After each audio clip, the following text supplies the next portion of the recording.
Hello. हाँ, ठीक है, क्लियर है। अब राजेंद्र जी आवाज आ रही है। एक बार बता दो, माइक ऑन हो चुका है? मतलब यहाँ तक हमारे यहाँ प्रॉपर आवाज आ रही है सर? आप लोग बता दो कि प्रॉपर आवाज है आपके यहाँ। नाउ क्लियर, ओके, धन्यवाद। चलिए, तो हम बात कर रहे थे input output device.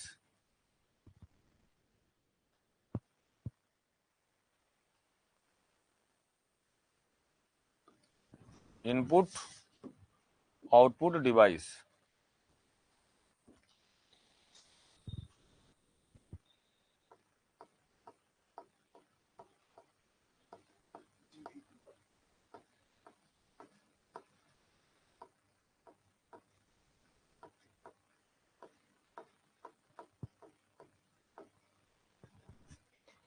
Input output device में हम बात करेंगे, पहली बात आपसे हमारी आपसे जो बात होगी इनपुट आउटपुट डिवाइस को लेके, वह इनपुट आउटपुट डिवाइस में हम बेसिकली बात करेंगे आपको मेमोरी को लेके। पहले हम बात करेंगे memory.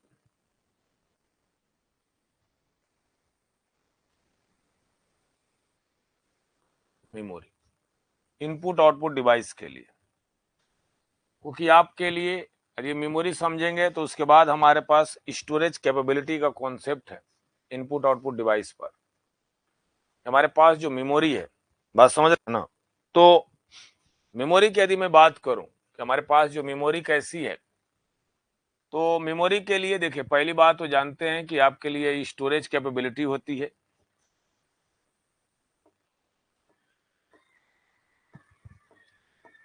Memory is a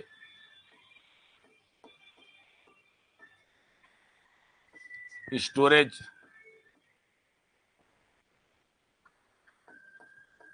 capability in our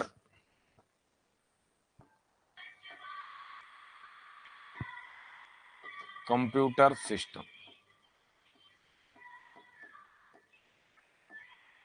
computer system देखिए, इनपुट आउटपुट डिवाइस में हम चल रहे हैं, बट हमारा जो इसका सब टॉपिक है अंदर का, वह है स्टोरेज कैपेबिलिटी की बात कर रहे हैं, जो मेमोरी। तो मेमोरी की यदि आपने हेरारकी देखा होगा, यदि मैं आपसे बोलूं कि हेरारकी ऑफ द मेमोरी, यदि मैंने बोला हेरारकी ऑफ द मेमोरी,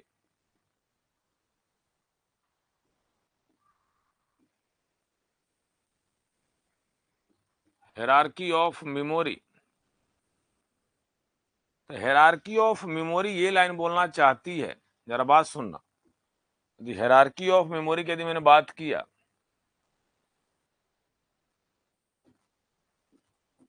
तो आप बोल सकते हो कि यहां पर आपका ये आपका सीपीयू होगा। This is the CPU.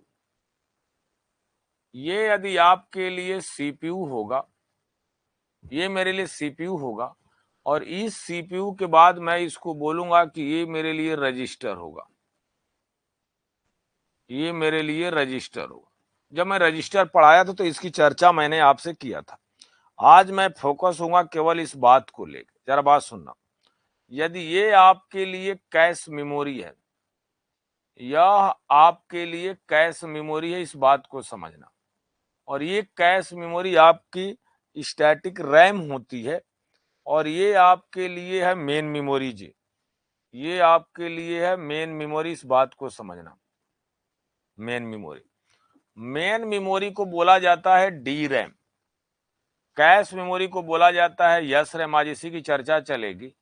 और मेन मेमोरी को बोला जाता है डी रैम। डी रैम का मतलब है dynamic random access memory. Sir, बोलने का मतलब है, यस रैम का मतलब होता है static random access memory, D RAM का मतलब होता है डायनेमिक रैंडम एक्सेस मेमोरी। अब आपके पास ये वाला स्लॉट पर होगा आपके लिए हार्ड डिस्क, मतलब बोलने का मतलब है सेकेंडरी मेमोरी। इस बात को समझना, इसको समझना कि ये होगा आपके लिए सेकेंडरी मेमोरी, जिसको होता है hard disk, H D D. ये एच डी डी सर। अब होता है यहां पर मैग्नेटिक टेप, यहां पर होगा मैग्नेटिक टेप, जिसको बोलते हो टर्सरी मेमोरी।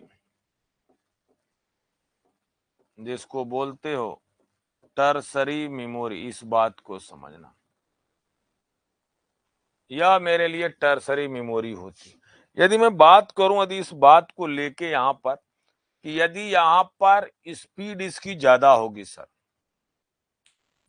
इसकी स्पीड ज्यादा होगी सर, इसका स्टोरेज ज्यादा होगा सर, और आपका स्पीड ज्यादा, स्टोरेज, और आपका यहां पर होगा कॉस्ट।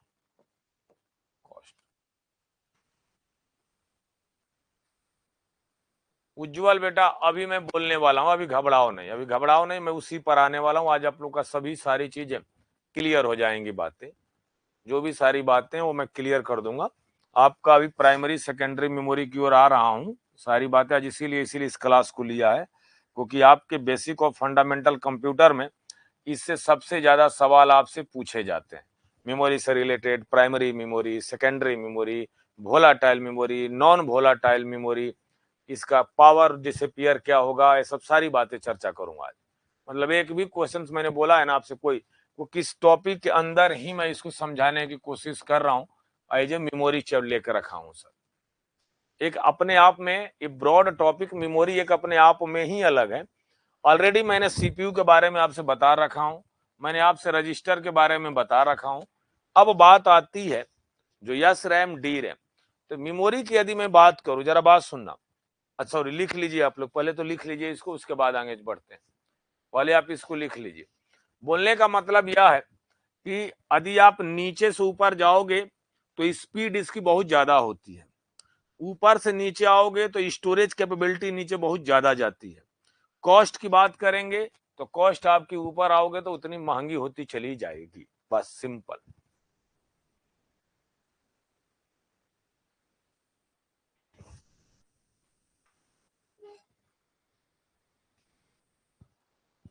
चले, सभी लोग का डन हो गया।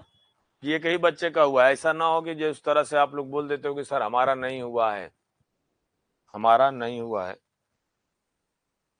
चलना, चलिए अर्चना डन, ओके बेटा। देखो,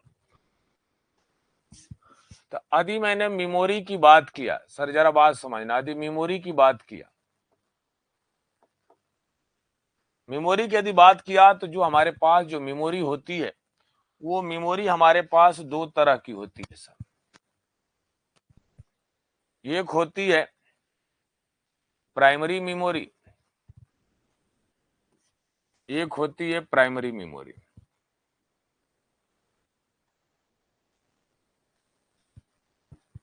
एक होती है प्राइमरी मेमोरी। प्राइमरी मेमोरी को ही आपके लिए दो पार्ट में तोड़ा गया।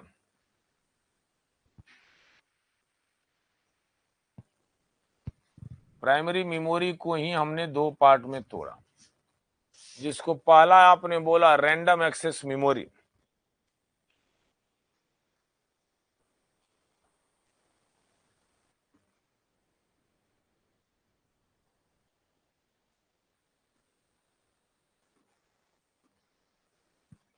Random access memory.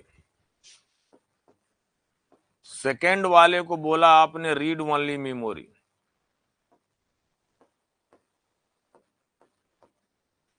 Read only memory sir, read only memory को आप बोल देते हो रोम। रैंडम एक्सेस मेमोरी को आप बोलते हो रैम, रैम जी। और रैंडम एक्सेस मेमोरी को जो आपने रैम बोला, यही आपका ये बनता है रैंडम एक्सेस मेमोरी। आपकी फर्दर क्लासिफाइड होती है S RAM, static random access memory, static random access memory. Second होती है D RAM, dynamic random access memory, dynamic random access memory. S RAM को ही बोलते हो कैश मेमोरी, यस रैम को ही बोलते हो cache memory, cache memory. D RAM को ही बोलते हो मेन मेमोरी, डी रैम को ही बोलते हो मेन मेमोरी, इस बात को समझना। और अब आप लोग का क्लियर हो गया होगा। एक होती है secondary memory. Secondary memory one by one इसके बारे में डिस्कस हम करेंगे जी। सेकेंडरी मेमोरी, जो ही मैंने यहां पर सेकेंडरी मेमोरी की बात किया तो हम बेसिकली बात करेंगे यहां पर मैग्नेटिक डिस्क की। हम बात करेंगे यहां पर मैग्नेटिक डिस्क, जिसके लिए बोलोगे हार्ड डिस्क ड्राइव। आप इसके लिए बोलोगे हार्ड डिस्क ड्राइव, जिसको बोलोगे HDD। HDD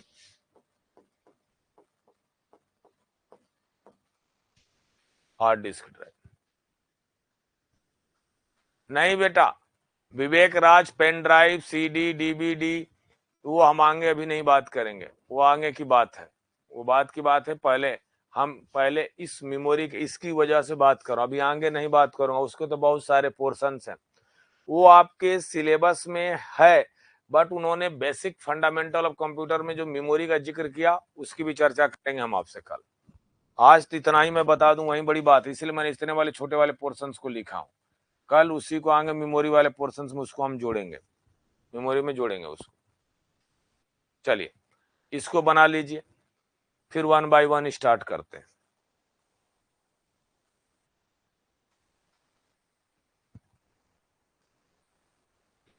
आप कोई मुझे बता सकते हो, थोड़ा सा मैं आपसे जानना चाह रहा हूं, आप मुझे बता सकते हो कि प्राइमरी मेमोरी आपके लिए, सर मैंने आस्की कोड नहीं बताया?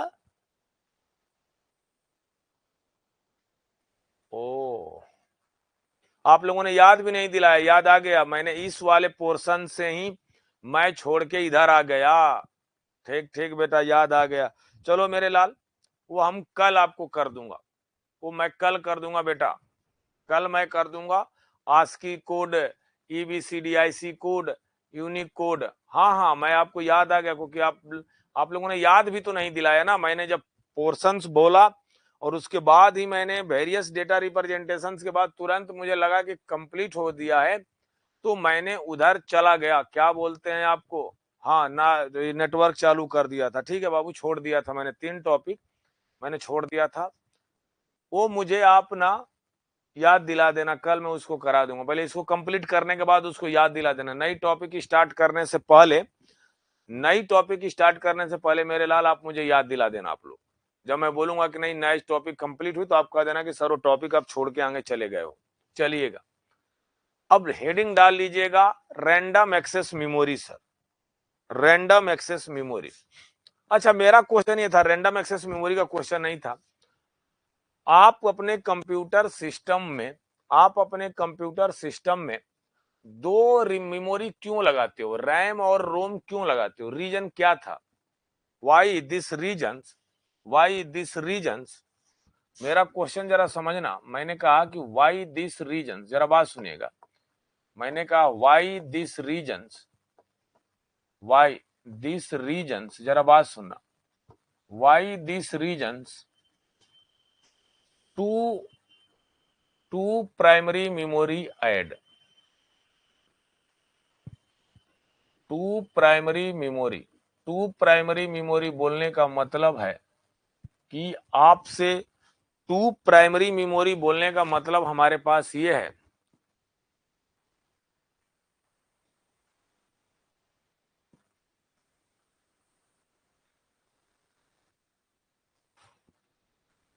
अरे भैया पहले पढ़ लो, ये क्यों लग गए कि तुम्हारा कौन सा ब्रांच है, नहीं ब्रांच है।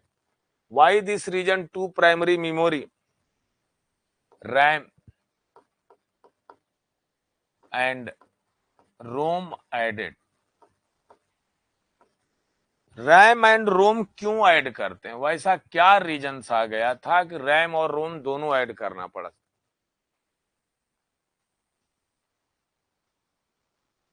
CS पर बहुत है इसलिए पूछा, सॉरी। क्या CS? CS में ऐसा क्या है? चलो देखो, आज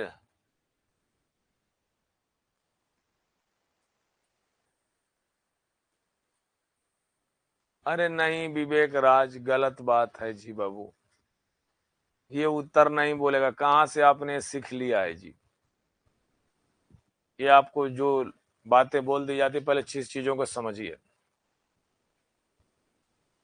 इसका रीजन ये है, जरा बात सुना, समझाता हूं आपको, समझाने की कोशिश करता हूं। थोड़ा सा ग्राफ को देखिएगा, और ग्राफ देखिएगा। यदि आपके पास यदि ऑन बटन है, जरा बात सुनना, मतलब आपने ये ऑन बटन है यदि आपके सीपीयू का, this is the CPU. J he CPU को यदि आपने ऑन किया, सीपीयू को ऑन करने के बाद सीपीयू हमारी जो पहली मुलाकात करता है, फर्स्ट स्टेप, वो जाता है रोम के पास, वो जाता है रोम के पास, रोम के पास। क्योंकि रोम एक ऐसी मेमोरी है, रीड ओनली मेमोरी, जिसको आप परमानेंट मेमोरी बोलते हो। रोम कैसी मेमोरी है? ये परमानेंट मेमोरी है।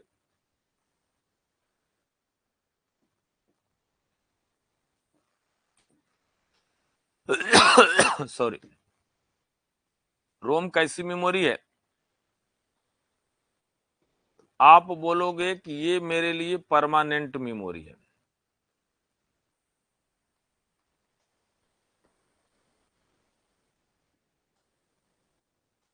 This is the permanent memory. Sorry. तो इसके अंदर पड़ा होता है बायोस, बेसिक इनपुट आउटपुट,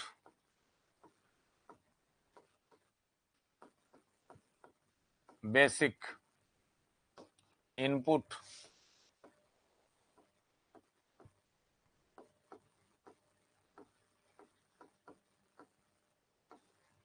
इसको बोलोगे बायोस। हाँ आता हूं बाबू, आता हूं वहां पर। यहीं पर आपके लिए बूट सेक्टर होता है, बूट सेक्टर।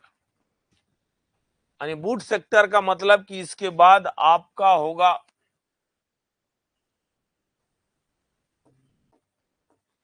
Post operations.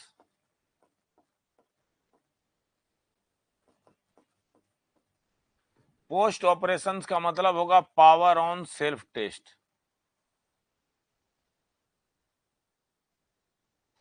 एक बार ग्राफ बना लेने देना, उसके बाद मैं समझाता हूं, हर बात का मतलब लिखूं।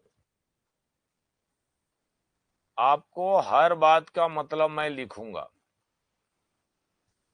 आपका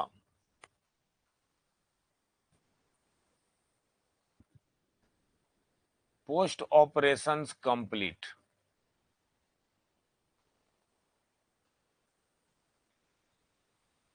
पोस्ट ऑपरेशंस कंप्लीट, यानी बोलने का मतलब है to check the hardware, to check the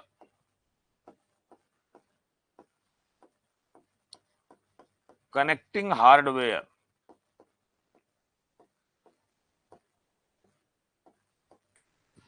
two check the connecting hardware.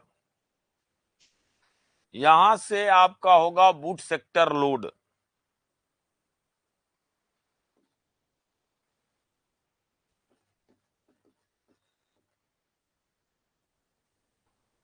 ये आपके पास सेकेंडरी मेमोरी होगी,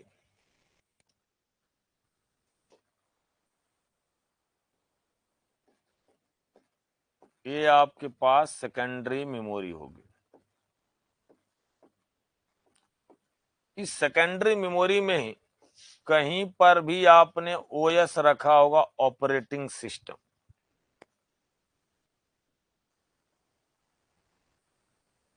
ओएस,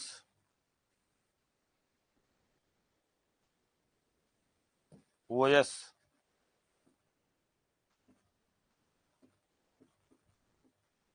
रीलोड,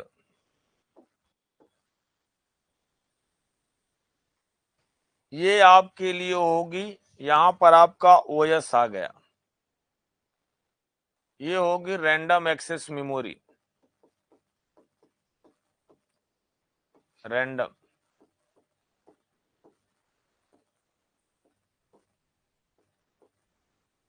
एक्सेस मेमोरी, इसको रैम बोलोगे। और ये स्पेस होगा यूजर एप्लीकेशन स्पेस।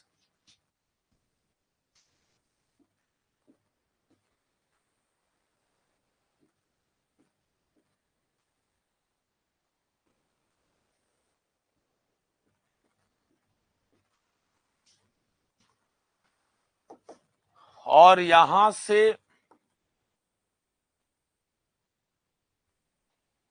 यहां तक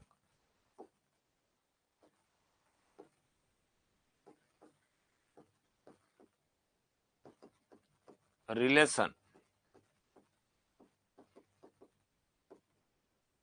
और इसके बाद ये कट हो जाएगा 1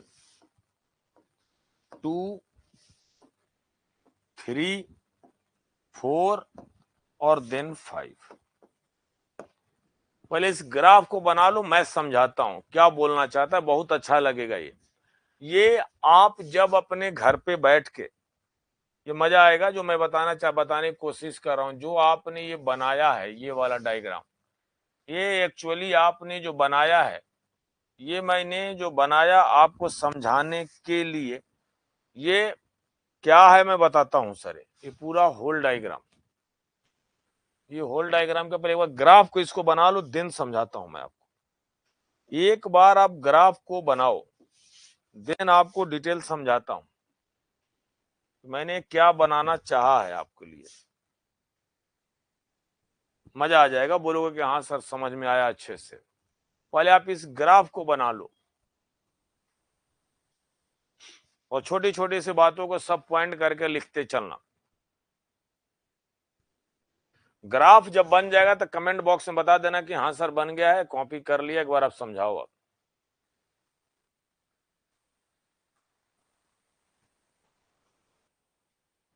पूरा मीनिंग आज मैं आपको क्लियर कर दूंगा जिस तरह से कंप्यूटर में होता है।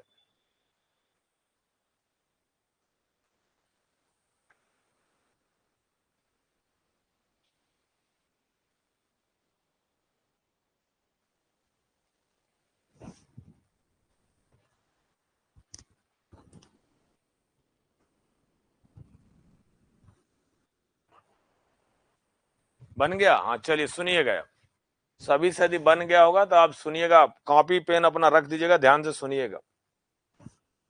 जब भी यदि आप सर रोम बूट सेक्टर के नीचे लिखा है आपने, हाँ ये तो ये रोम है ना, ये रोम है, रीड ओनली मेमोरी है, ये रीड ओनली मेमोरी है, ये रीड ओनली मेमोरी है निकिता। उसी को रोम के अंदर ही बायोस होता है और बूट सेक्टर होता है। रोम के अंदर क्या होता है बूट सेक्टर में बताता हूं आपको, सुनना ध्यान से।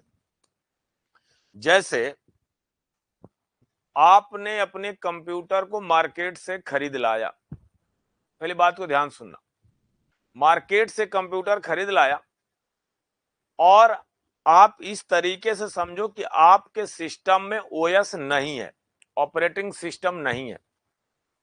या आप दुकान पर भी जाते हो तो कहता है कि नहीं इसमें सर विंडोज 7 ओएस है, आप सर विंडोज 11 ओएस डाल दो, विंडोज 10 ओएस डाल दो, क्योंकि मैं लेटेस्ट टेक्नोलॉजी के साथ काम करूंगा। तो जो ही पहली बात तो समझो कि जब आपका दुकानदार या दुकान वाला यदि आपके सिस्टम पर यदि विंडोज अपलोड करता है, मतलब इंस्टॉल करता है, तो वह विंडोज ऑलवेज आपकी इंस्टॉल्ड होती है सेकेंडरी मेमोरी में। वह ऑलवेज इंस्टॉल्ड होती है सेकेंडरी मेमोरी में। जैसा आपने देखा होगा कि local disk C, local disk D, local disk E, local disk F, local disk S G, मतलब आप अपने सेकेंडरी मेमोरी को कितने लेवल में फ्रेगमेंट करते हो वो आपके ऊपर डिपेंड करेगा। इतनी बातों यदि आपके पास क्लियर होगी तो कमेंट बॉक्स में बताना हाँ सर क्लियर है। ध्यान से सुनना, जब अपने सिस्टम में विंडोज इंस्टॉल्ड करते हो, चाहे वो लाइनेक्स हो, यूनिक्स हो, उबंटू हो, चाहे मैसेंटोस हो, चाहे ऑपरेटिंग सिस्टम का विंडोज चल रहा हो, any types of the OS you can installed क्योंकि उसको 40 से 45 जीबी का स्पेस चाहिए होता है, तो 40 से 45 जीबी 50 जीबी का जो स्पेस चाहिए होता है वो ले जाके इंस्टॉल करते हो हार्ड डिस्क में। मान लो सी में इंस्टॉल्ड हुआ, अभी पढ़ाया नहीं हूं लेकिन इस बात को आप याद रखना सर, फिर से मैं रिपीट कर दे रहा हूं। रिपीट करने का मतलब यह है, फिर से मैं बोल रहा हूं आपको, खाली अभी ये बात समझो कि जब यदि आपके पास कंप्यूटर खरीद के लाए हो और कंप्यूटर खरीदने के बाद यदि आपने उस पर विंडोज इंस्टॉल्ड किया, चाहे पहले से जो विंडोज इंस्टॉल होगा, चाहे वो विंडोज 7 रहा हो, चाहे विंडोज 8 या 9 10 11 जो भी रहा होगा, तो वह ऑलवेज इंस्टॉल्ड होता है हमारे कंप्यूटर सिस्टम के सेकेंडरी मेमोरी में, जो जनरल आपने सुना होगा कि लोकल डिस्क सी के नाम से जाना जाता है। मतलब आप नाम चेंज कर सकते हो, नाम बदल सकते हो, on your choice, on your अपनी इच्छा के अनुसार उसका क्या नाम रखना चाहते हो। ये बात क्लियर है? इतनी बात मुझे उम्मीद है कि सारे के सारे बच्चों को क्लियर होगी, चाहे वो किसी भी ब्रांच का हो, चाहे सिविल हो, मैकेनिकल हो, इलेक्ट्रॉनिक्स हो, ईसी हो, आईटी हो, केमिकल हो, पेट्रोलियम हो, माइनिंग हो, जो भी दुनिया की ब्रांच यदि इंडिया में एग्जिस्ट कर रही है, जहां से वो अपने ग्रेजुएशन किया, उसके पास ये बात क्लियर है। एक बात और सुनना, मजा आ जाएगा सर, आप जरूर बोलोगे कि हाँ सर आपने डिटेल आज समझा दी हो। चलिए सर इस बात को समझो। जब मेरे लाल यदि वो सेकेंडरी मेमोरी में इंस्टॉल्ड होता है ना, तो जैसे हमारी मेमोरी ब्लॉक और फ्रेम में टूटती है, जैसे हमारी मेमोरी ब्लॉक और फ्रेम में टूटती है, छोटी सी यूनिट होती है जहां पर डेटा अपने स्टोर करते हो, लेकिन जब सेकेंडरी मेमोरी में होते हो तो उसको हम सेक्टर बोलते हैं मेरे बाबू। उसको बोला जाता है सेक्टर, जो छोटी सी यूनिट है। तो सेक्टर किसको बोलते हो आप इस तरीके से समझो कि यदि ये आपके लिए सेकेंडरी मेमोरी है, तो सेकेंडरी मेमोरी में जब आप ब्रेक इसको करते हो, इसको ब्रेक करते हो, ये ब्रेक करते हो, तो इस वाले जोन को बोला जाता है सेक्टर। इसको क्या बोला जाता है? सेक्टर। और ये वाले बाहर वाले जोन को बोला जाता है ट्रैक जी। इसको बोला जाता है कि वो मेरा ट्रैक है। तो सर आपका ओएस किसी न किसी सेक्टर में इंस्टॉल्ड होगा, तो उस सेक्टर का एड्रेस यहां पर लाके हम रख देते हैं, उसी को मैंने बोला था बूट सेक्टर। तो मैंने इसको बोला था बूट सेक्टर, जहां पे ओएस अपने सेकेंडरी मेमोरी में रखा गया है। जब ये रखा जाता है तो यहाँ पर इसका एड्रेस बूट सेक्टर का, यहाँ पर वो एड्रेस होता है बूट सेक्टर। बूट सेक्टर जिसको बायोस बोला जाता है, बेसिक इनपुट आउटपुट सिस्टम, उसको बोला जाता है बेसिक इनपुट आउटपुट सिस्टम। तो मैंने बूट सेक्टर यहाँ पर जानबूझ के लिखा है, एक्चुअली यहाँ पर बायोस ही होता है।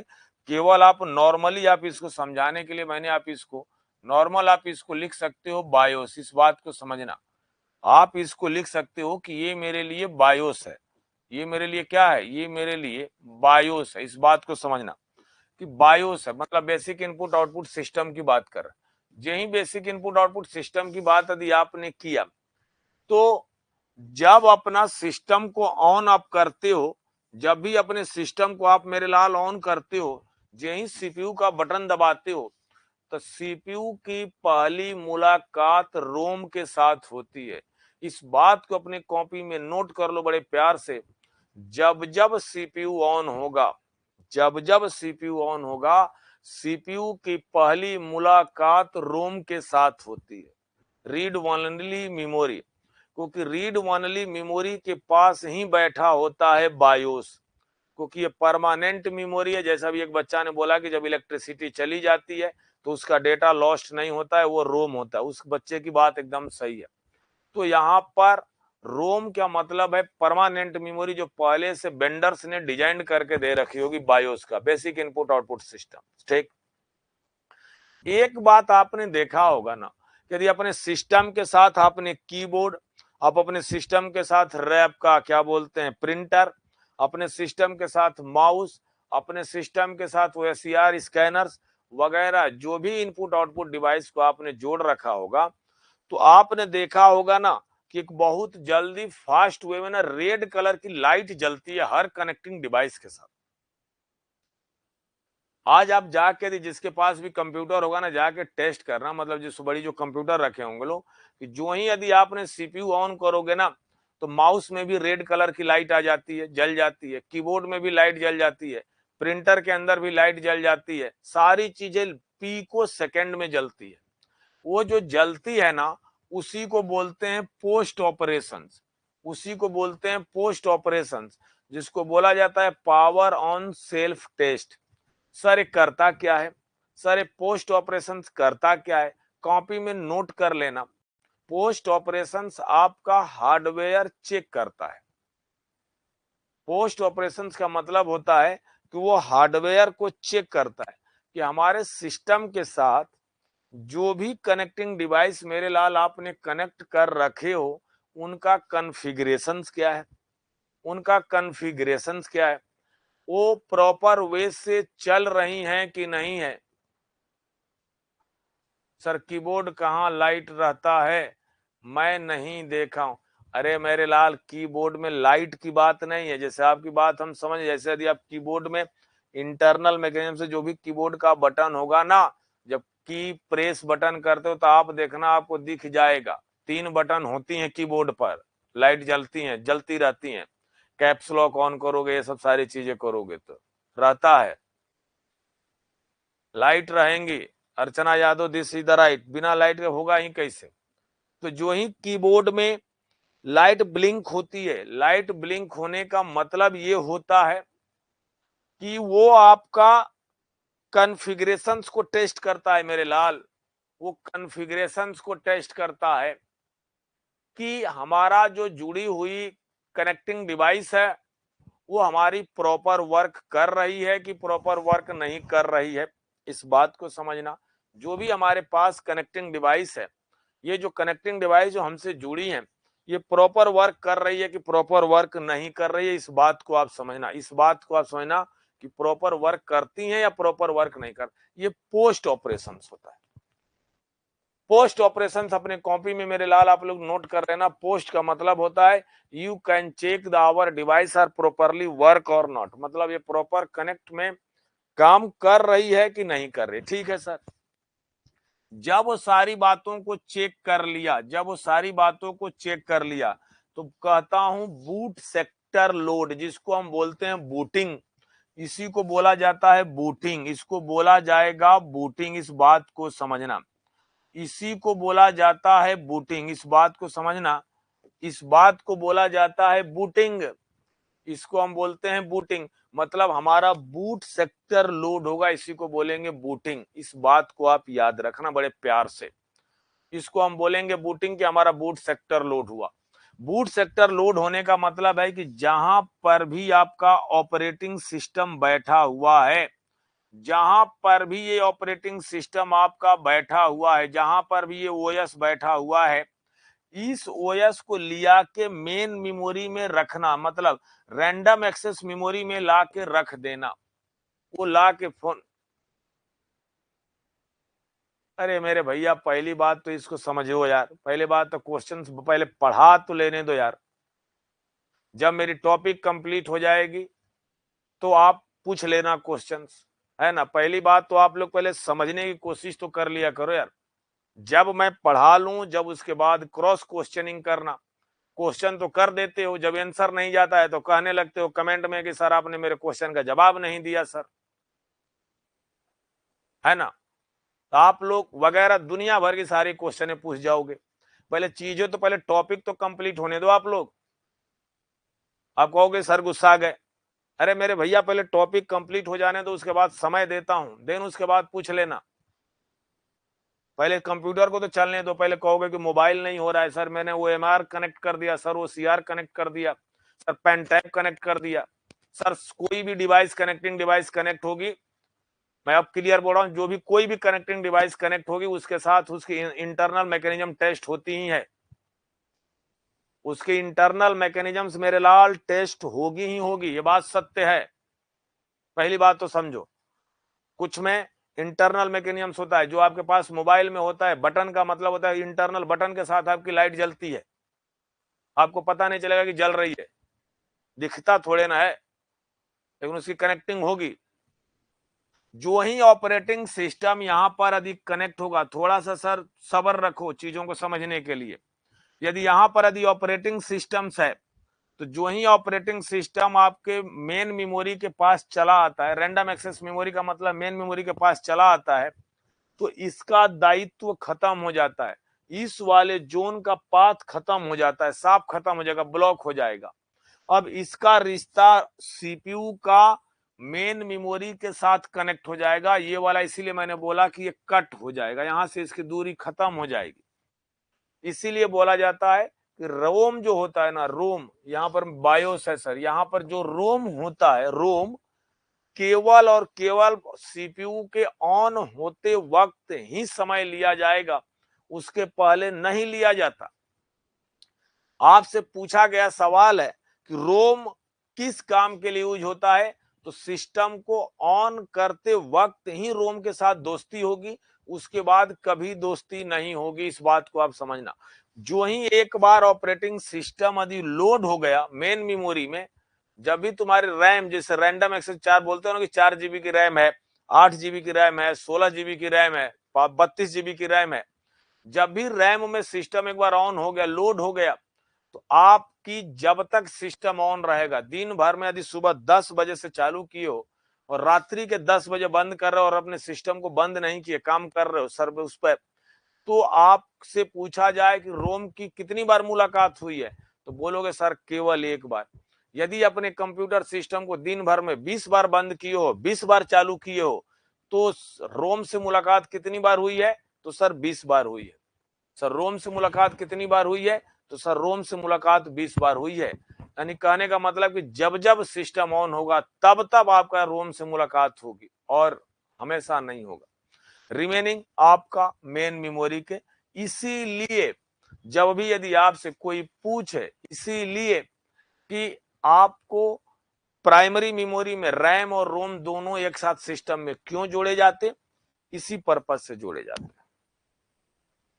अब जो है जिसका जो भी क्वेश्चन है अब पूछ लो। सर इसका थोड़ा सा मेरे लाल, थोड़ा सा अपने स्टडी मेथोडोलॉजी को थोड़ा मेरे लाल थोड़ा सा बदलो, क्योंकि मैं नहीं जानता कि आप, मैं तो आपको पढ़ाऊंगा नहीं, क्योंकि मेरा मॉड्यूल कितने दिन का है, 3, आज थर्ड, आज की तारीख 3 है, मैक्सिमम से मैक्सिमम आपका 8 से 9 तारीख तक जो मेरा मॉड्यूल हो जाएगा। छोटा सा मॉड्यूल है मेरा, 4 से 5 मार्क्स का, यदि आपके पेपर में आते हैं तो। आपके टेक्निकल पेपर ही आपके पास बहुत ज्यादा है, तो कभी भी पढ़ने का एक तरीका आप लोग मेरे लाल, मेरा काइंडली आपसे रिक्वेस्ट है, जब फैकल्टी पढ़ा रही आप उसको पहले सुनो समझो, जब अपने टॉपिक को बंद कर दे देन इन बिटवीन उसके बाद आप मैसेज डालो। रीजन, आप जब मैसेज छोड़ते हो, लिखते हो, तो जो फैकल्टी उस बात को बोल रहे होते यदि आपके मैसेज को जवाब नहीं देती है, तो आपको ये लगता है कि सर आपने रिस्पॉन्स मुझे नहीं किया, आपको आ नहीं रहा है, आप जवाब नहीं देना चाहते हो, आप इग्नोर कर रहे हो, ये सब तरह तरह के मन की भ्रांतियां होती हैं सर।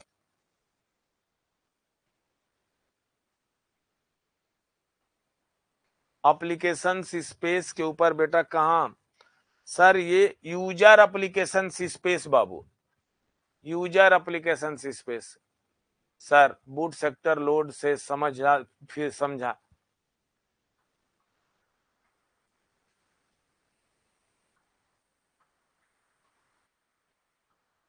अरे मेरे भैया अभी एसएसडी नहीं पूछो यार, अभी एसएसडी की ओर आऊंगा। ये तुम्हारी एसएसडी क्या होती है जो तुमने, ये जैसे डिस्क ड्राइव जो हम रखते हैं, सीडी रखते हैं, डीवीडी रखते हैं, ये स्टोरेज अपने मूवेबल डेटा के लिए, लार्ज डेटा स्टोरेज के लिए रखते हैं सर। हाँ, मैं आपका बूट सेक्टर से मैं आपको रिपीट कर देता हूँ। देखो बूट सेक्टर का मतलब ये होता है, जरा बात समझना, कि ये जो सेकेंडरी मेमोरी है ना, तो सेकेंडरी मेमोरी में जहां पर ओएस रखा गया है, जहां पर ऑपरेटिंग सिस्टम रखा गया है, उसका मेरे लाल सेक्टर का ही एड्रेस होता है।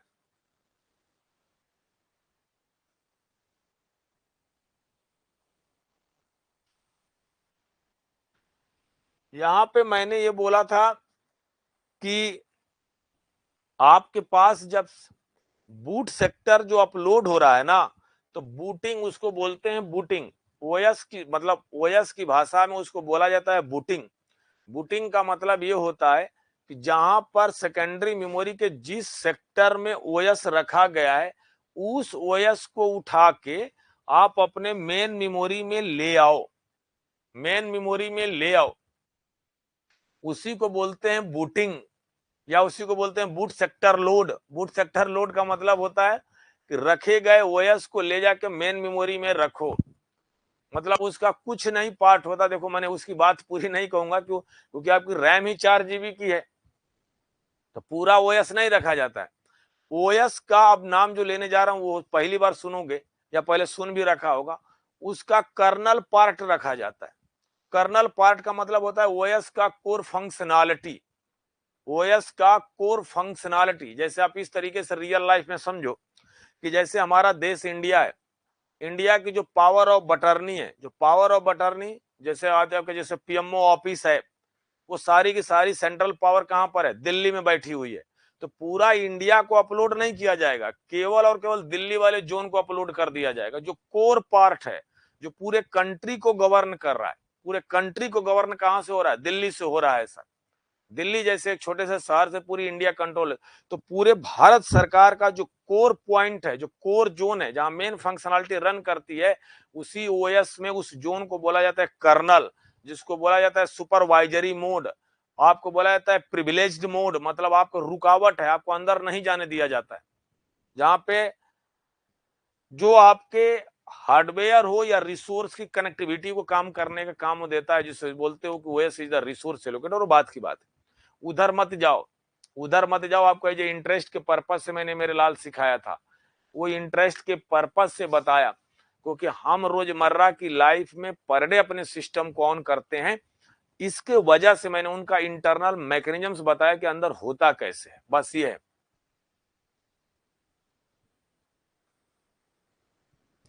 हाँ, बात वही है, बूटिंग उसी को बोल। अरे तुमको भैया ये बोल दिया गया था कि बूटिंग का मतलब होता है कि या तो वार्म बूटिंग होगी या तो कोल्ड बूटिंग होगी। दो तरह की बूटिंग होती है। बूटिंग का मतलब होता है सिस्टम को ऑन करना। तो सिस्टम ऑन करना तो खाली बस इतना ही थोड़े ना होता है ऑन करना, लेकिन उसके अंदर की इंटरनल मैकेनिज्म्स मैं बता रहा हूं कि बूटिंग का मतलब, ऑन का मतलब कि यही जो इंटरनल वर्क होगा, देन तुम्हारे पास विंडोज 10 लिख के एक पट्टी सी बन के चली जाती है, तो कहते हो हमारा सिस्टम ऑन हो गया, अब चलने लगा, अब चलने लगा। लेकिन मैंने वो जो अंदर हो रहा है ना, मैं उसका मेथड बताया है। आपने उज्जवल इस बात को पढ़ लिया कि सिस्टम ऑन करना इज द बूटिंग। मैं ये बता रहा हूं कि जो ऑन किए हो और आपके विंडोज के स्क्रीन पर विंडोज लिख के आने के बीच की दूरी, ये दिस इज द पाथ। यही बात है कि जो आपके मेन मेमोरी पर ओएस आके दिखने लगा, कि मेन मेमोरी पर आके ओएस दिखने लगा। तो जब आपके मेन मेमोरी पर जब ओएस दिख रहा होता है, उसके पहले आपकी पहली मुलाकात यही सीपीयू का बटन ऑन होता है, तो रोम के साथ, रोम के बाद ये होता है।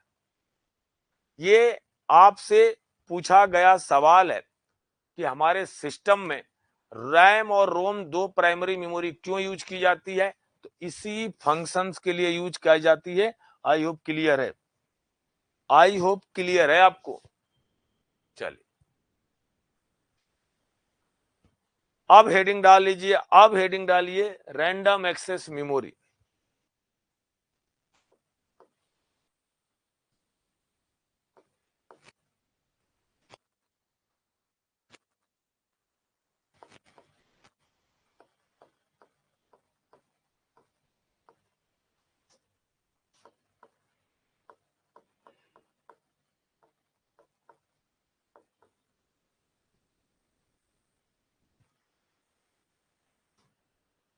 अब हेडिंग डालिए रैंडम एक्सेस मेमोरी। देखिए,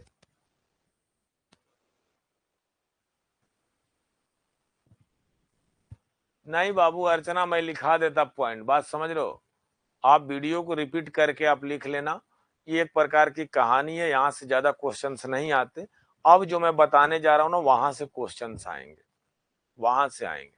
जैसे पोस्ट ऑपरेशन है, बूट सेक्टर है, बूटिंग है, वार्म बूटिंग है, कोल्ड बूटिंग है, ये सब बातें अब मैं लिखूंगा ना धीरे धीरे, जो आगे बढ़ रहा हूं। अब समझ रहे हो, जो मैंने बताया है आप जो उसको कहानी की तरह एक दो बार रिपीट करके वीडियो को देख लेना, आपका काम हो जाएगा। अपने नोट डाउन कर लेना। Random access memory, random access memory का मतलब ये होता है, in this memory, in this memory, in this memory, read and write operations, both read and write, read and write operations performed.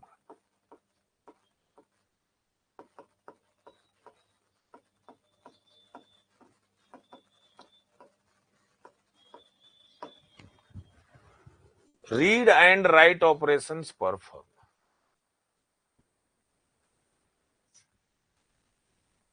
Read and write operations performed.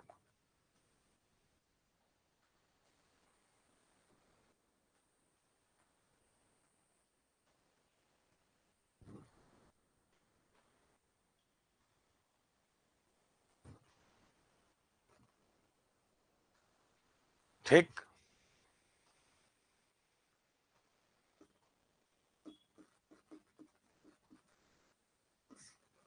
In RAM.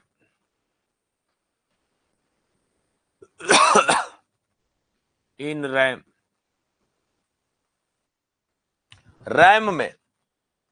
RAM में आप जो है RAM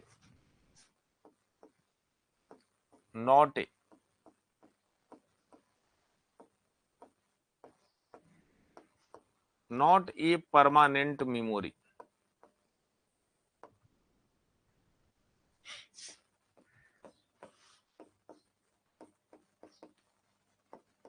RAM is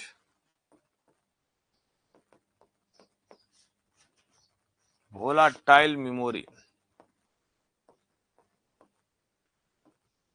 RAM is volatile memory. Second बात, if power is on, then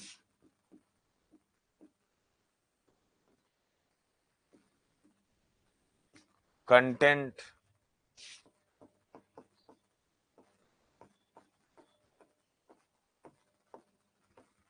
also presents and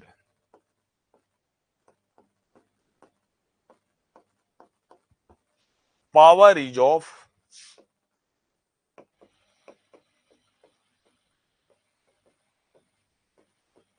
content is disappear.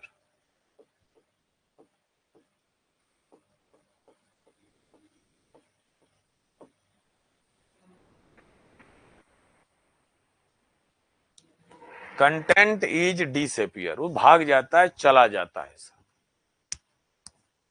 इसीलिए इसको बोला जाता है वोलाटाइल मेमोरी.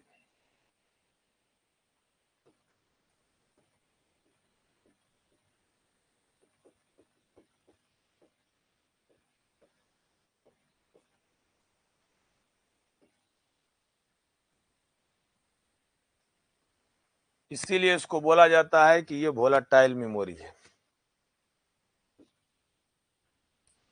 ये वोलाटाइल मेमोरी है.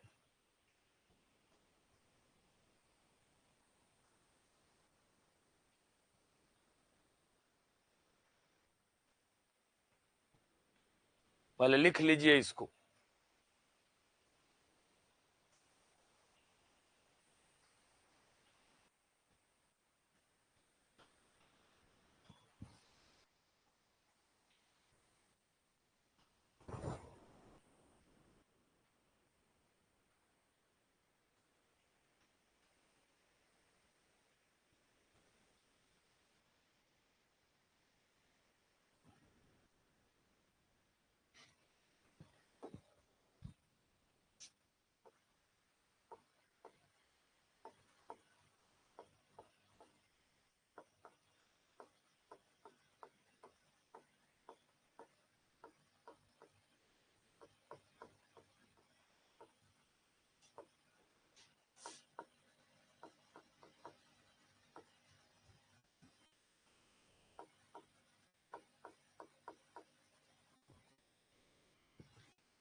Graphical representations of RAM. Graphical representation of RAM.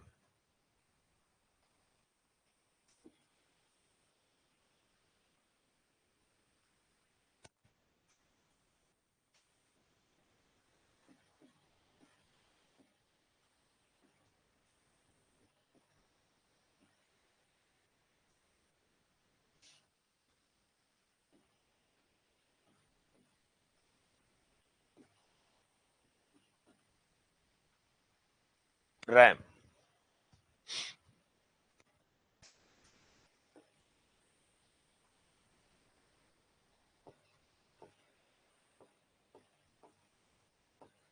Output line N.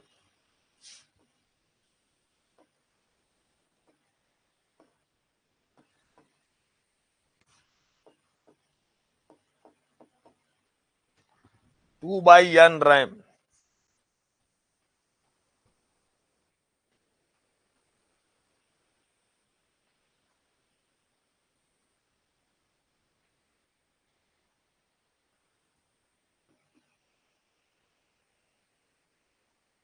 Number of block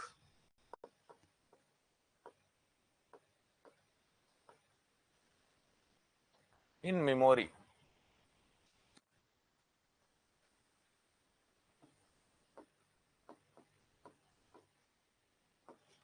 number of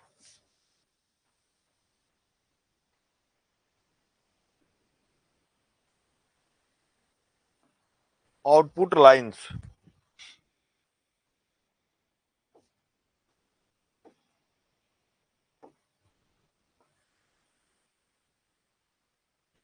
This is the chip select.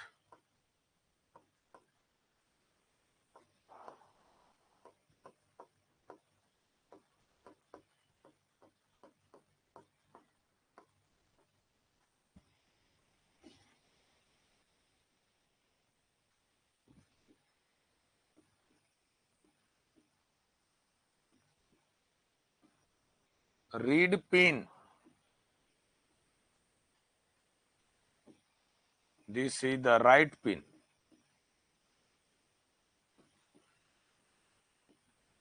यही है मेरे लाल, ये रीड पिन होता है, रीड के लिए, रीड ऑपरेशंस के लिए इनेबल्ड होगा। This is the right pin, A right operations. आपके मेमोरी में कितने ब्लॉक हैं ये बताता है यम से, यम बिट। बिट का होता है यम पिन होती हैं, यम पिन होती हैं, और ये होती है एड्रेस लाइन।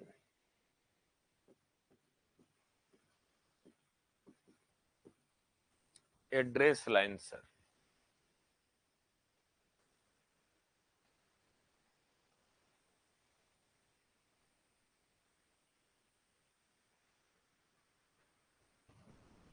हाँ बोल सकते हो। वोलाटाइल, वोलाटाइल का मतलब होता है कि भूल जाना, मतलब डेटा लॉस्ट हो जाता है। सही बोले हो आपने, याद रखने का तरीका उज्जवल आपका सही है, एक यूनिक था, कोई बात नहीं। जो रैम होती है रैंडम एक्सेस मेमोरी होती है। ये रैंडम एक्सेस मेमोरी आपकी इस दो पार्ट में चलती है बाबू, कि आपका जो उसमें आपके लिए, यदि मैंने बोला कि 2 की पावर m मेन मेमोरी में ब्लॉक है, तो मेन मेमोरी में ब्लॉक है, तो इस तरह से सवाल दे देगा। सवाल दे देने के बाद उतना बड़ा सवाल आपसे नहीं आएगा, वो देने के बाद बोलेगा कि आपके पास बताओ number of block, number of address line कितनी है। तो एड्रेस लाइन के लिए आपका यम बीट होगा और आउटपुट लाइन के लिए आपका एन बीट होगा। सिंपल सी बात है।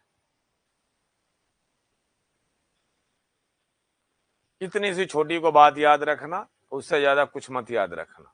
इसीलिए मैंने बोला था ये वाला यन आपके लिए यहाँ पर यन आ जाएगा, आउटपुट लाइन पूछ दिया जाएगा।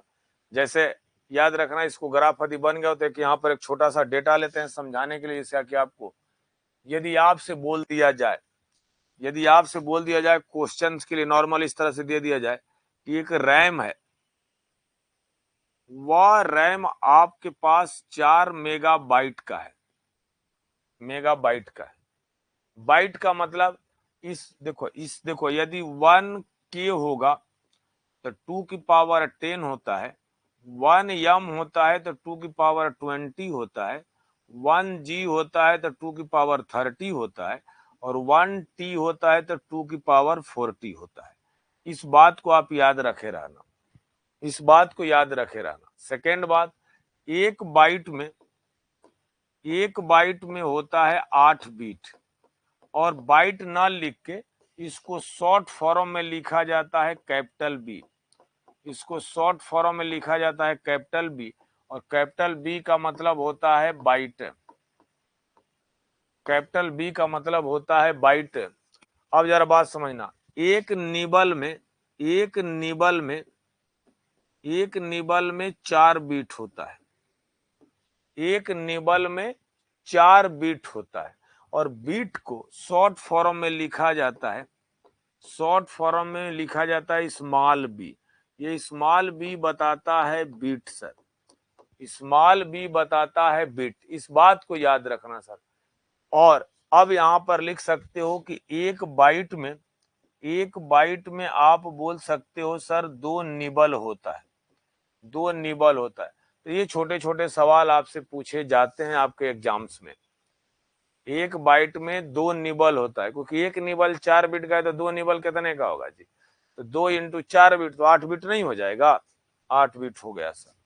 जरा बात समझना, जो ही यदि आपके लिए 4 मेगाबाइट यदि बोला गया है कि यदि रैम आपकी 4 मेगाबाइट है तो number of block in RAM पूछा जा सकता है आपसे। एक छोटा सा सवाल इस तरीके से दे देगा, यदि आपको लगे यार ये तो बहुत ज्यादा टफ है, टफ नहीं है मेरे लाल। और आपसे पूछा जाएगा number of bit addressed to each block sir, address to each block sir. इस बात को समझना कि number of block in RAM, number of bit address to the each block, number of address to the each. क्या बात है बेटा Juhi, this is the right बाबू। तो अभी देखता हूं कितना आएगा। 4 मेगाबाइट का मतलब है, इस तरह से लिखना, 4 मेगाबाइट का मतलब है 1 बाइट को बाहर लिखना। बाइट का मतलब है मेमोरी आपकी बाइट एड्रेसेबल है, मेमोरी आपकी बाइट एड्रेसेबल है, मेमोरी आपकी बाइट एड्रेसेबल है। मतलब कहने का मतलब है यही n है इनटू 2 की पावर 2 इंटू 2 की पावर 20 सर। 2 की पावर 20 2 इंटू n का मतलब 8 बीट सर। तो आप बोल सकते हो कि n की वैल्यू आउटपुट लाइन 8 बीट होगा, आउटपुट लाइन 8 बीट होगा, 2 की पावर 22 ब्लॉक होगा, 2 की पावर 22 ब्लॉक होगा और यम की वैल्यू हो जाएगी 22 बीट। तो ये छोटे छोटे डेटा दे दिए जाते हैं, छोटे छोटे डेटा दे दिए। नहीं बाबू 16 नहीं होगा बेटा, 16 नहीं होगा। 2 की पावर 2 देखो मैंने यहीं पर लिखा है ना, यम के बराबर किसको मानते हो, यम किसको मानते हो? 2 की power 20 megabyte, megabyte, kilobyte, gigabyte, terabyte. के को लिख सकते हो kilobyte, 1 kilo, 1 mega, 1 giga, 1 Tega, 1 Tega, बस इतने।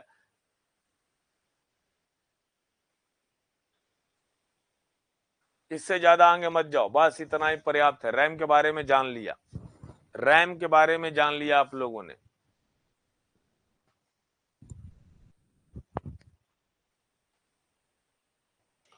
रैम के बारे में आपने अच्छे से समझ लिया, सही है ना? बोलिएगा। किसी को यहां पर किसी प्रकार का कोई भी प्रॉब्लम?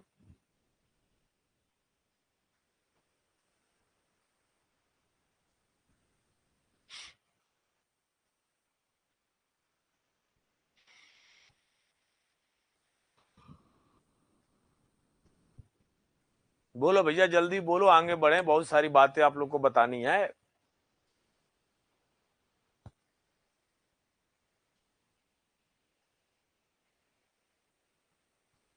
डन, अच्छी बात है। ये तो यम और यन का मीनिंग समझाने के लिए मैंने ऐसे आपसे किया था। ये हमारे लिए जो रैम है,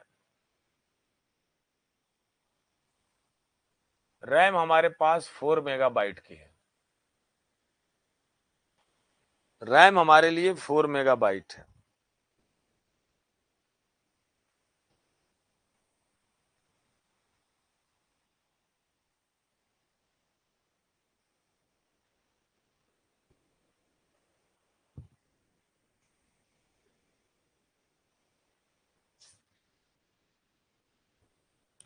नेक्स्ट स्लाइड बेटा कौन सा? हाँ चलिए नेक्स्ट स्लाइड। पीछे तो नहीं ना। चलिए, अब जब आपने लिखा तो इस तरीके से समझना कि जो यहीं रैम हो जाती है, ये रैम, तो आपने यहां पर लिखा था चिप सेलेक्ट,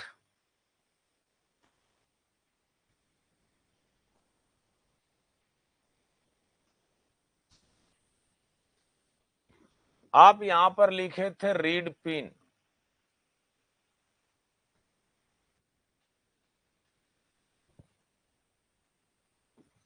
फिर आपने लिखा था यहां पर राइट पिन,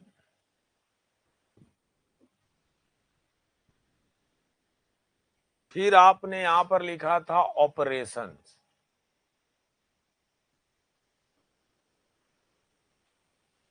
ऑपरेशंस, जरा बात समझिएगा।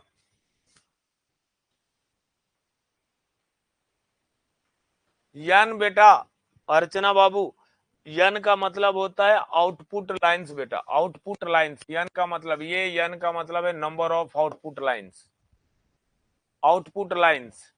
तो यहां पर आप इस तरीके से समझो, जो मैंने बनाया आप इसको इस तरीके से समझो कि आपकी रैम ऐसे होगी, रैम आपकी ऐसे होगी, इसमें हर सेल में, हर सेल में, हर सेल में ये आपके लिए रैम है। ये यदि आपके लिए रैम है, जरा बात सुना, दिस इज द रैम, तो आपके हर सेल में 8-8 बीट रखी होंगी आपने, हर सेल में 8-8 बीट रखा होगा। तो यहाँ पर 0 1 2 3, तो आपका यहाँ पर सेल होगा 2 की पावर 21 - 1, 2 की पावर 21 - 1 होगा बाबू। हाँ, 2 की पावर 21 - 1 होगा, यहाँ पर इसकी कहानी होगी। तो यदि मैंने यदि इस तरह से दिया, देखो इतना तो आपके लिए ब्लॉक हो जाएगा, और हर ब्लॉक में 8 बीट पड़ा होगा, हर ब्लॉक में 8 बीट पड़ा होगा। तो आप बोल सकते हो कि सर 2 की पावर 22 इंटू यहां से हो जाएगा 8 बीट, 8 बीट मल्टीप्लाई कर दोगे तो 2 की पावर 20 का मतलब ही हो जाएगा 4 मेगा, इंटू यहां से हो जाएगा 8 बीट। और 8 बीट का मतलब है कि आप इसको कैपिटल बी लिख सकते हो, 1 बाइट, तो आपके लिए हो जाएगा 4 मेगा बाइट, 4 मेगा बाइट। हाँ सर, 1K = 2 की पावर 10, हाँ बेटा मैंने लिखा तो है जी, अरे मेरे भैया ये लिखा तो है, याद रखना, ये बार बार पूछा जाता है आपसे, याद रखना। 1 किलो, 1 किलो का मतलब होता है 2 की पावर 10, 1 मेगा, मेगा का मतलब होता है 2 की पावर 20, 1 गीगा का मतलब होता है 2 की पावर 30, 1 टेगा का मतलब होता है 2 की पावर 40, 1 पेगा का मतलब होता है 2 की पावर 50। बस इतनी सी बातों को याद रखना, या इसी को बोलते 1K, 1M, 1G, 1T और 1P, बस।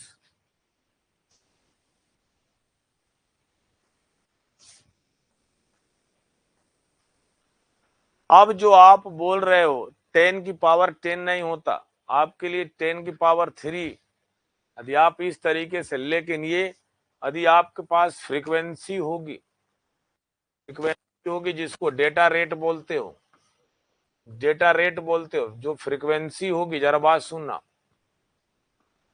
यदि मेरे लिए फ्रीक्वेंसी होगी जिसको डेटा रेट बोलते हो, डेटा रेट, तो 1K = 10 की पावर 3, 1K = 10 की पावर 6, और 1G = 10 की पावर 9, 1T का मतलब होता है 10 की पावर 12, बस। 1P का मतलब होता है 10 की पावर 15, इस बात को याद रख। 1P के आगे होता है बेटा आपके लिए एक्सा टेगा जोगा, आपके लिए 2 की पावर 100 तक होता है, बट उधर मत जाओ, आप उधर मत जाओ, ये सब नहीं आएगा, 1 पेगा तक रहो, 2 की पावर 100 तक चलता है, कोटा आइटो जोटा सब चलता है।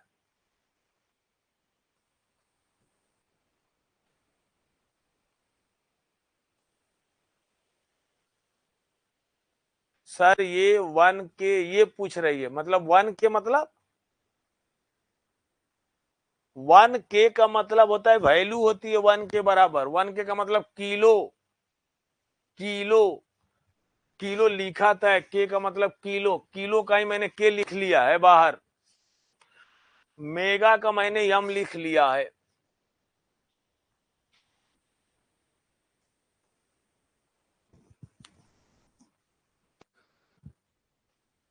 नहीं, वन के ब्लॉक नहीं, ये आपके लिए वन यहां पर जो 4 है, 4 मेगाबाइट है, 4 मेगाबाइट, 4 मेगाबाइट। तो 4 मेगाबाइट पर यदि मैंने ये लाइन बोला है, ये लाइन बोला, ये तो ये तो आपके लिए आउटपुट लाइन जाएंगी, ये आउटपुट लाइन जाएंगी, आउटपुट लाइन, ये आपके लिए आउटपुट लाइंस होंगी। इस बात को समझना, ये आपके लिए, ये यहां पर मैंने बोला तो ये आपके लिए आउटपुट लाइंस होंगे, आउटपुट लाइंस। ये मेरे लिए नंबर ऑफ ब्लॉक होगा, ये मेरे लिए नंबर ऑफ ब्लॉक होगा। This is the number of block. हाँ, जो 2 की पावर है ना, ये एड्रेस लाइन है बाबू, ये एड्रेस लाइन है। 2 की पावर टोटल देखो, 2 की पावर 22, ये टोटल ब्लॉक है। इस ब्लॉक को यूनिकली आइडेंटिफाई करने के लिए आप इस तरीके से समझो, इस तरह से 2 की पावर 3 ब्लॉक है, 2 की पावर 3 ब्लॉक है, तो कितना ब्लॉक हो जाएगा? 8 ब्लॉक हो जाएगा ना। इस 8 ब्लॉक को यूनिकली आइडेंटिफाई करने के लिए आपको तीन बीट चाहिए, 0 0 0 0 0 0 1 1 1 1 1 0 1 1 0 1 1 1 सर। तुमको लोग तुम लोग जबरदस्ती डाउट क्रिएट करते हो। अरे नहीं नहीं, ऐसा बात नहीं है बाबू जितेंद्र, ऐसा कुछ भी नहीं है। जो है आप पूछ लो, मैंने अभी जो भी डाउट होगा पूछ लो। ये मैंने लाइन बोला, ये लाइन, ये बोला, ये लाइन बोला।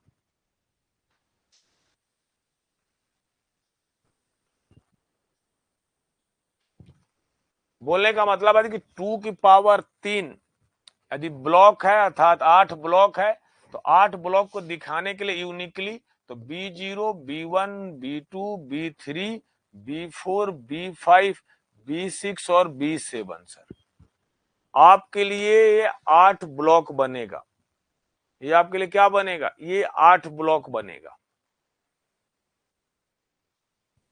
बस अब चलिए क्लियर। यदि ये बात क्लियर है तो अब आ जाना यहां पर, ध्यान से सुनना। यदि यदि कहां चला गया मैं, ये यदि क्लियर है आ जाना यहां पर। तो यदि आपके पास चिप सेलेक्ट नहीं है, चिप सेलेक्ट की वैल्यू 0 है, चिप सेलेक्ट की वैल्यू यदि आपके पास यदि 0 है, तो चिप सेलेक्ट की वैल्यू यदि 0 आपके पास चल रही है, तो चाहे आपके लिए रीड का इनपुट चाहे 0 हो चाहे 1 हो, या राइट का इनपुट चाहे 0 चाहे 1 है, तो भी आपके लिए ऑपरेशंस होगा नो ऑपरेशंस। तो इसका मतलब कि जो रैंडम एक्सेस मेमोरी है ना, वो रैम आपकी वर्क कर ही नहीं रही है, आप रैम कर ही नहीं रहे। अरे कहने का मतलब है कि यदि आप डेड हो गए हो, यदि एक्सपायर हो चुके हो, तो आपके लिए कुछ भी दिया जाए तो आपके लिए क्या होगा? तो ऑपरेशन, हम तो सेलेक्ट है ही नहीं ना। तो जब हम सेलेक्ट ही नहीं है तो हमारे लिए नो ऑपरेशन होगा। मतलब हमारी जो रैम है, जो रैंडम एक्सेस मेमोरी है, वो ऑपरेशन ही नहीं मेरे लाल करेगी, वो स्टॉप बंद रहेगी। पहली बात, यदि आपका चिप सेलेक्ट 1 है, चिप सेलेक्ट 1 होने का मतलब है कि अपनी चिप को सेलेक्ट कर लिया, मेमोरी को सेलेक्ट कर लिया। जो ही चिप सेलेक्ट को 1 किया, तो आप यदि यहां पर 0 0 दोगे तो भी आपका होगा नो ऑपरेशंस, तो भी आपका होगा नो ऑपरेशंस, कोई ऑपरेशंस नहीं है। जो ही यदि आपने 1 लिखा, यहां पर 0 1 लिखा, आपने यहां पर 1 लिखा, 1 0 लिखा, सर यहां पर 1 लिखा, यहां पर 1 1 लिखा, यहां पर 1 कहां पर है? राइट के पास है, तो यहां पर राइट ऑपरेशन होगा। तो यहां पर राइट ऑपरेशन, यहां पर 1 कहां पर है?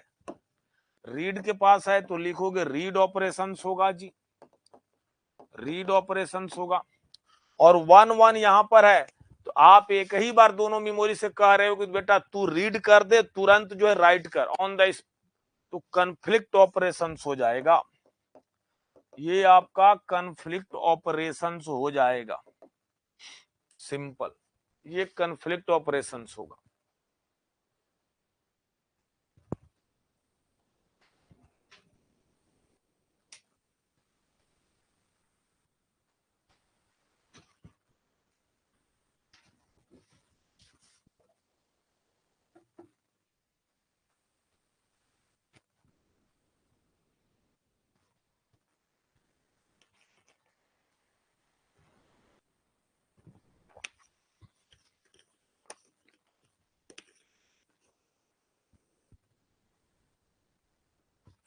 कन्फ्लिक्ट ऑपरेशंस हो जाएगा।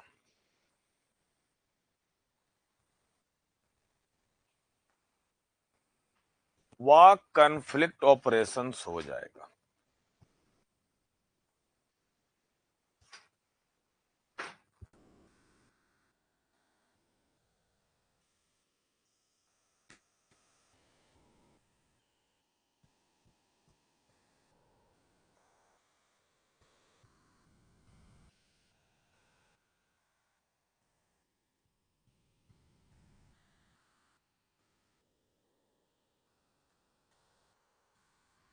चलिए अब हेडिंग डाल लीजिए रोम।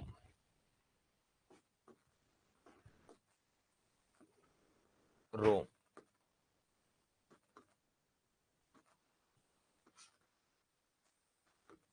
Read only memory.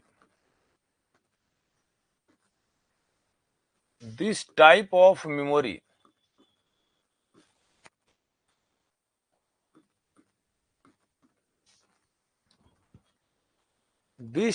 of memory only performs the operations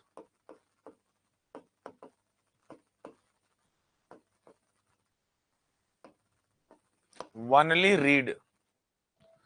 This type of memory only performs the operations only read. ये केवल रीड ऑपरेशंस परफॉर्म करती है by default. In this memory not any pin for read operations, not any pin for read operations। Read operations के लिए कोई pin नहीं होती यहां पर। इन this memory not any pin for read operations, इस बात को आप रीड ऑपरेशंस के लिए यहां पर कोई पिन नहीं होता।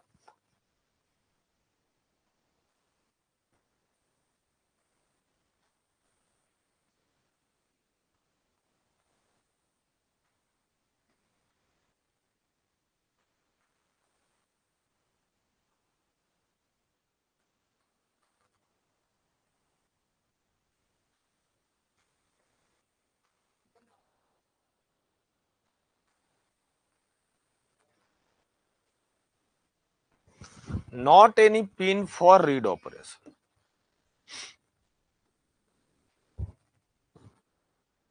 इसीलिए बोला जाता है by default ROM performs read operations by default. नहीं बेटा अर्चना ये राइट ऑपरेशंस नहीं राइट नहीं होता। आगे चल के आपके लिए पी रोम होता है, programmable read only memory. EP ROM होता है, erasable programmable read only memory. आगे चल के ईपी रोम होता है, electrical erasable programmable read only memory. वो बात की बात है, केवल मैं बाय डिफॉल्ट रोम की बात कर रहा हूं। रोम आपके पास केवल रीड ओनली मेमोरी होता है, जो परमानेंट मेमोरी होती है। कैसी मेमोरी होती है? ये परमानेंट मेमोरी होती है। यदि आपने लिख लिया होगा तो आगे बढ़ूं, ये परमानेंट मेमोरी होती है। ये परमानेंट मेमोरी होती है जी। ये ROM is permanent memory, ROM is permanent memory, ROM permanent memory होती है, इस बात को समझना। मतलब डेटा लॉस्ट नहीं होता, डेटा लॉस्ट नहीं होता मतलब आप इसको अपडेट नहीं कर सकते, उसके लिए कुछ मेथड हम लगाएंगे, लेजर बीम या इलेक्ट्रिकली के थ्रू हम डेटा को इरेज कर सकते हो, बात की बात है सर। क्या बेटा, क्या ऊपर से जा रहा है, बोलो उज्जवल। चलो मैंने आपकी बात सुन लिया, पूछो क्या ऊपर से जा रहा है, बताओ।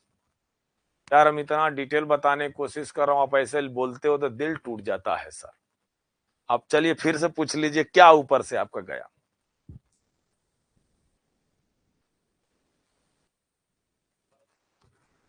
अर्चना, आपने बोला कि सर पिन नहीं होती। बेटा ये डिजाइनर जो वेंडर होता है वो बाय डिफॉल्ट उसको उसमें पहले से डेटा रख दिए जाते हैं। उसमें आप इस तरह से किसी तरह का बात समझिए, यदि आपने कोई एक डीवीडी चाहे कुछ भी आपने रिकॉर्ड करके रख दिया, उसमें आप अपडेट नहीं कर सकते, केवल आप गाना या म्यूजिक सुन सकते हो जो पहले से उसमें ऑलरेडी रिकॉर्डेड है, पहले से ऑलरेडी रिकॉर्ड, केवल उतना ही सुनोगे जो पहले से रिकॉर्ड है। तो इसी तरह जो रोम होता है ना, रीड ओनली मेमोरी होती है ना, उसमें पहले से हम कंटेंट पहले से ही बनाते वक्त ही सेव कर चुके होते हैं। तो जो प्री प्रोग्राम्ड उसमें ऑपरेशंस होते हैं केवल आप वही कर सकते हो, उसके अलावा और कुछ नहीं करोगे, और उसके अलावा कुछ नहीं करोगे। उसी को बोला जाता है केवल रीड ऑपरेशन, पढ़ना। राइट का मतलब होता है लिखना, लिखे नहीं जा सकते उसमें। तो अब बोलो यार उज्जवल कहाँ थे, यार उज्जवल पूछो तो, आपसे मैंने बोला था कि क्या प्रॉब्लम है, कैसे आपके ऊपर जाने लगा। अब रोम का मतलब है सर ये परमानेंट मेमोरी है, केवल रीड ऑपरेशंस होता है, इसलिए पिन नहीं दी जाती, इसलिए पिन नहीं दी जाती सर। हमारा काम ही केवल पढ़ना है, तो किस बात के लिए पिन से इंडिकेट करना। हम तो वैसे भी तुमको, आप मेरे को पढ़ ही सकते हो, आप मेरे से पढ़ ही सकते हो, तो उसके लिए नहीं डाला जाता, इस बात को आप समझो, उसमें पिन नहीं दी जाती। तो ये परमानेंट मेमोरी होती है। परमानेंट मतलब इसके डेटा लॉस नहीं होते हैं। यदि पावर है ऑन है तो भी डेटा है, पावर चला गया तो भी डेटा है, पावर चला गया तो भी डेटा, इसका कंटेंट लॉस्ट नहीं होता। इसीलिए इसको बोला जाता है, इसीलिए इसको बोला जाता है कि ROM is a volatile memory, ROM is a volatile memory, इस बात को याद रखना। रोम आपके लिए एक वोलाटाइल मेमोरी होती है, इस बात को आप याद रखना। रोम कैसी होती है, ROM is volatile memory, ROM is volatile memory, बस सिंपल सी बात है। रोम आपके पास एक वोलाटाइल मेमोरी होती, मतलब इसके कंटेंट लॉस्ट नहीं होते, मतलब पावर है तो भी डेटा है, पावर नहीं है तो भी डेटा है, इस बात को याद रखना। सेकेंड बात, इसका यूज होता है क्योंकि रोम एक प्राइमरी मेमोरी होती है, जिसके बाद अपने कॉपी में नोट कर लेना, इस बात को कॉपी में अपने नोट कर लेना कि रोम की केवल और केवल मुलाकात, रोम की ओनली यूज होती है सीपीयू को ऑन करते वक्त, सीपीयू को ऑन करते वक्त ही होती है बस। तो आई होप मेरे लाल आज हमने आपको रैम और रोम कंप्लीट कर दिया, रैम भी कंप्लीट कर दिया, रोम भी कंप्लीट कर दिया, रोम भी कंप्लीट कर दिया, इस बात को समझना। इनपुट आउटपुट डिवाइस में हाँ नॉन वोलाटाइल होती है बाबू, नॉन वोलाटाइल, अरे यार वोलाटाइल लिख दिया क्या, सॉरी, नॉन वोलाटाइल बाबू, सही बात है। हाँ हाँ अर्चना, नहीं नहीं नहीं नहीं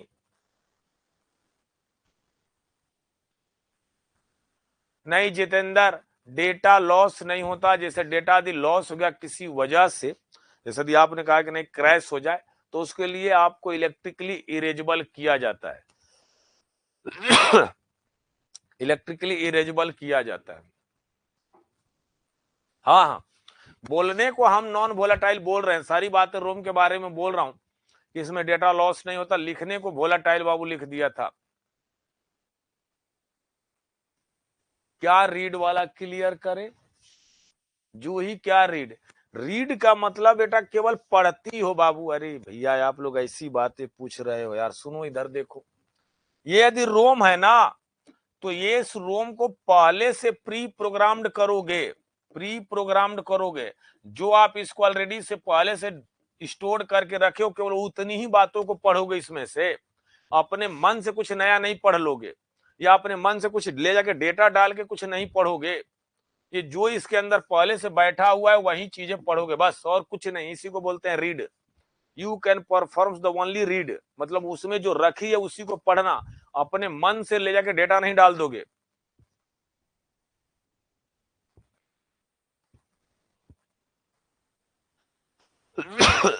सॉरी।